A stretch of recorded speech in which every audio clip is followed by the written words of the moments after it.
Hello kids, welcome in Geisha's Learning. Today we'll learn a poem, A Night in June, which is given in the book of Class 4, New Oxford Modern English. And this wonderful poem is composed by William Wordsworth. So just be with me, let's start. First we'll see the summary part of this poem. So in this poem, the poet, Miss William Wordsworth, paints a serene picture of a summer night where stars twinkle, birds sing, and the wind and flowing water create a peaceful melody. The cuckoo's call stand out, echoing across the vast sky, embolizing nature's quiet yet powerful presence. Hindi में Wordsworth जो कवि है वो इस कविता में गर्मियों की एक शांत रात का चित्रण कर रहा है, जिसमें तारे टिमटिमाते हैं, पक्षी गा रहे हैं और हवा और बहते पानी की आवाज़ भी एक मधुर संगीत बनाती है। कोयल की पुकार आवाज़ में गूंजती है, जो प्रकृति की शांत परंतु प्रभावशाली स्थिति का प्रतीक है। इसमें कवि हमें मुख्य संदेश क्या देना चाह रहा है कि nature's beauty lies in its simple everyday movements. Means प्रकृति की सुंदरता छोटे छोटे सामान्य पलों में छिपी होती है। So we'll start the poem explanation. The sun has long been set, means the day has ended. Sunset occurred hours ago. सूरज बहुत पहले अस्त हो चुका है.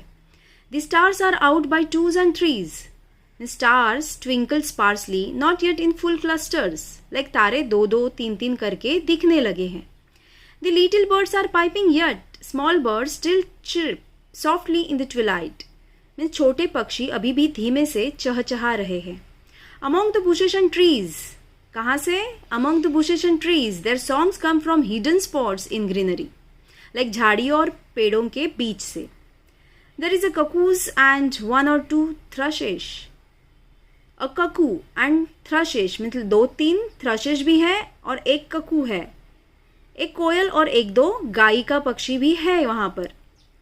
And far of wind that rushes. Distance wind moves swiftly creating a whisper. और दूर तेजी से बहती हुई हवा भी है. And a sound of water that gushes. A stream flows loudly enhancing nature's chorus. और पानी के तेज बहने की आवाज भी आ रही है. And the cuckoo sovereign cry. The cuckoo's call a royal and unmatched. Like कोयल की सर्वोच्च पुकार. Fills all the hollow of the sky. Its echo dominates the vast empty night sky. आकाश के सारे खालीपन को वो भर देती है. Short summary of this poem. Like in this poem, the poet paints a serene picture of a summer night where the stars twinkle, birds sing, and the wind and flowing water create a peaceful melody.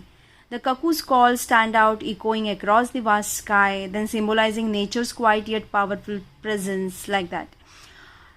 Hindi में इस कवि ने कविता में गर्मियों के एक शांत रात का चित्रण किया है, जहाँ तारे टिमटिमाते हैं, देन पक्षी गा रहे हैं, हवा और बहते पानी की आवाज़ भी एक मधुर संगीत बनाती है, जैसे कि कोयल की पुकार आवाज़ में आकाश में गूंजती है, जो प्रकृति की शांत परंतु प्रभावशाली परिस्थिति का भी एक प्रतीक है. इसमें बेसिकली कवि ने एक संदेश मतलब की मैसेज दिया है. Like nature's beauty lies in its simple everyday movements. प्रकृति की सुंदरता छोटे छोटे सामान्य पलों में भी छिपी होती है. I hope kids you understood this poem and thank you so much for your attention.